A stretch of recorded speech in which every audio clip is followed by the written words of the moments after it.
So, good morning to all of you. We had already completed two chapters of Photoshop. I hope you all have practiced it, and those two chapters only will come for PT1.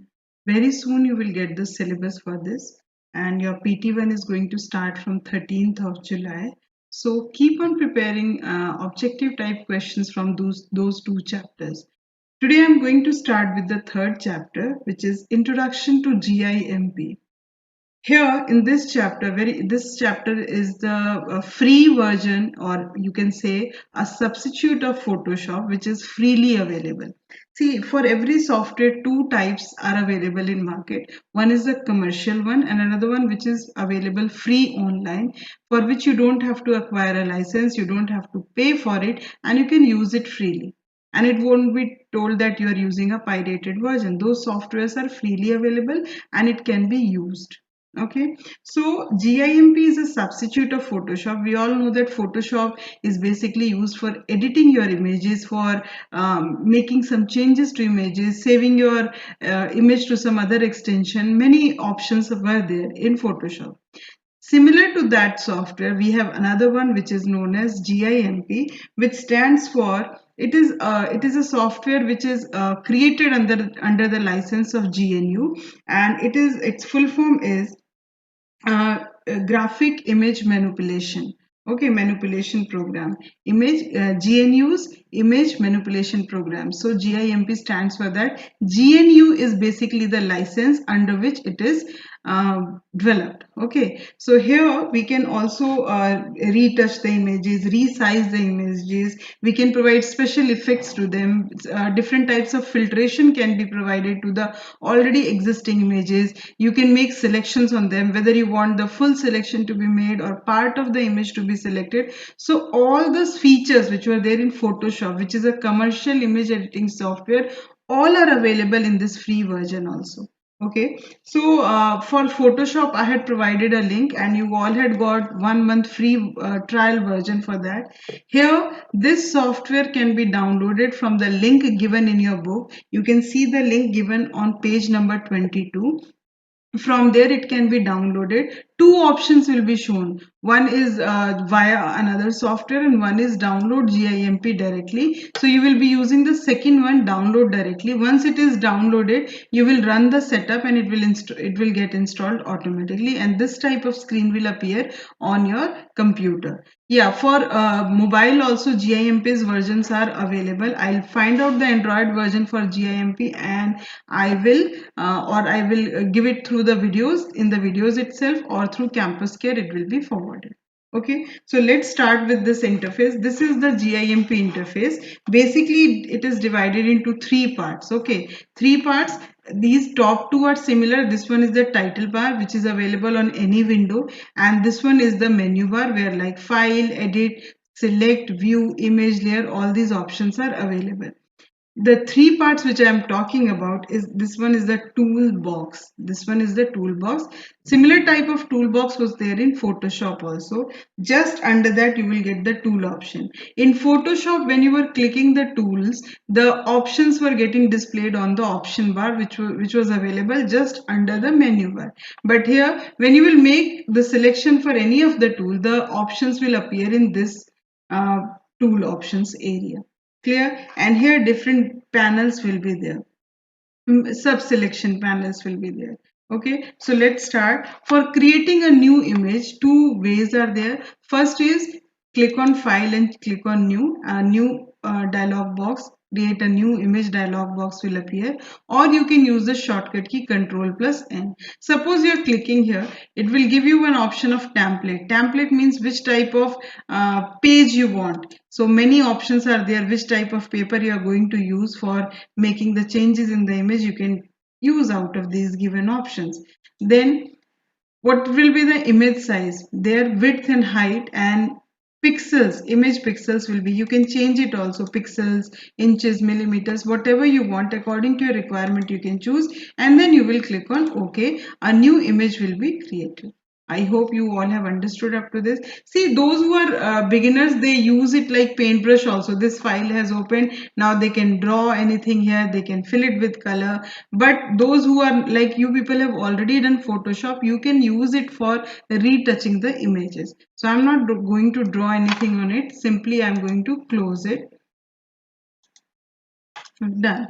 So in that creating file new box, I have told you template image size. Yes, when you select the image size, by default the option which was made there was pixels. Keep it in mind. Next is saving an image. If you have made an image and you want to save it, all the images which are using in GIMP will have the extension of XCF dot XCF. But suppose the file size is too big, you can save it as a zipped file also. Zipped means the size will be shrinked, and in that case the extension of the file will become GZIP. GZIP. GIMP is zipped file. Clear? Next is how to save it. For saving any file, you will let me open any file, then only it can be saved. New, and I'm not going to change the template and all. Simply click on OK, then file save as option will come, and here I will be giving, you can see in the name bar XCF is already attached there. You can write the name and the full name of, suppose I'm giving the name A, so the full name of the file will become a.xcf, since XCF is the extension of the GIMP software. Then if you want to save it with some compressed version, then you can choose this option, select file types. Here you will get the GZIP zipped file extension. You can choose it and it can be saved with that extension also. I hope it's clear to all of you. Next is exporting the image in different formats. Yeah, this is also one of the advantage of GIMP software. You can export. Export means you can send or you can convert your XCF or your GIMP files into some other extensions also. You must have heard that images are having extensions like JPEG, PSD, TIFF, then GIF, all those file extensions are there. If you want to convert an image of GIMP to any other extension, that process is known as exporting. And now how it can be done? You will go to file, then you will get the option of export as. Once you will click on that, you will choose the option select files by extension. From here you can, suppose I want GIF image, so I'll click here GIF. You can see that instead of XCF, automatically GIF will be added there. Same with GIMP pattern, you can see PAT. For GIMP pattern the extension is PAT. For GIF icon, icon is, it is arranged in your alphabetical order, so you can choose the extension which you want. Many extensions are given in your book like JPEG, GIF, PSD, PNG, RAW, TIFF, BMP, GBR, GBR, GIMP brush. It must be available there, GIMP brush. Can you see this? If we'll click on this, GBR extension will be displayed there. Same with GIMP pattern, when you did, it was showing GIMP your .pat. And then next one, icon, that is ICO will also appear. GIMP icon in this version I'm not getting. If you will find more, you will get it. Definitely you will get it from there. Okay, so this way you can export your XCF files, that is the extension of GIMP software, to any other image format in this software. Next is the toolbox. As you can see, all the tools are available here. This is move tool. This is your rectangular or elliptical selection tool. This one is your freehand select. This is color selection. This is crop tool. So all the tools one by one we'll discuss. Okay, so let's start with the selection tools and selection modes. I was talking about selection tools. For that, we'll open a new image. First, we'll close it. Now open any image. Suppose I'm opening an image from here. This one only. Open. This file will get opened. Here it is. Now the selection can be made in various ways. Let me read that part from here.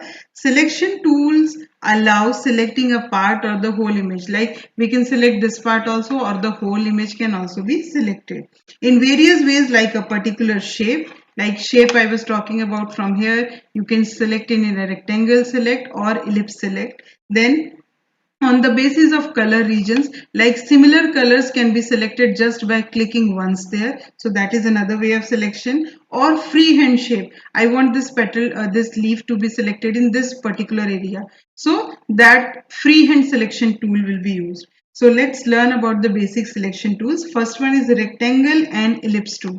Let's start doing that. The second tool is rectangle or ellipse tool. Suppose you have selected the rectangle tool, you will see that these options will get selected. If you will draw a rectangle around it, this selection has been made. This is rounded rectangle. If you don't want, then in the selection tool part, go to rounded corners and decrease the radius part. If you will decrease, the corners will become normal vertex. Okay, and if you want rounded one, then keep on increasing that radius and it will work like that. Keep on increasing the radius and it will become. Same way feather edges, if you want, then same way you will increase the radius and it will work accordingly. Let me adjust it here.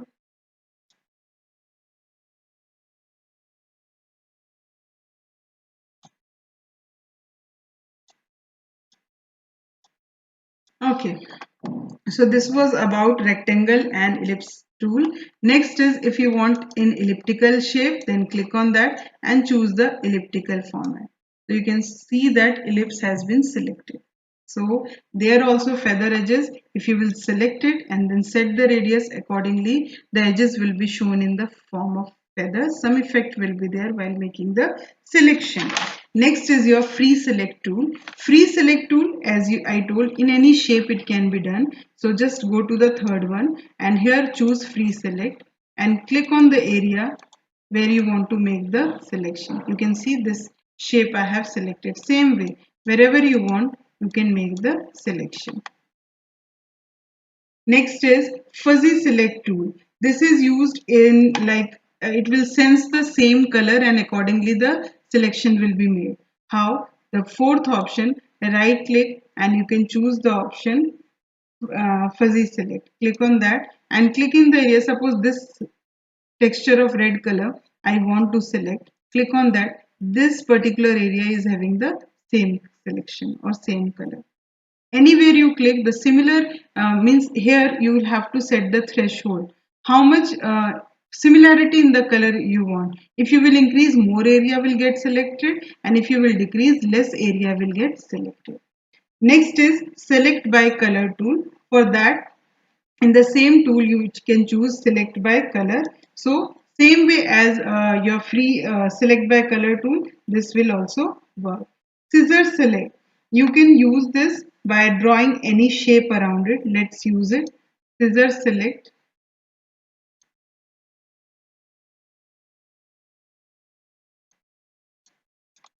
What happened? It is hanging in between. Yeah, scissor select.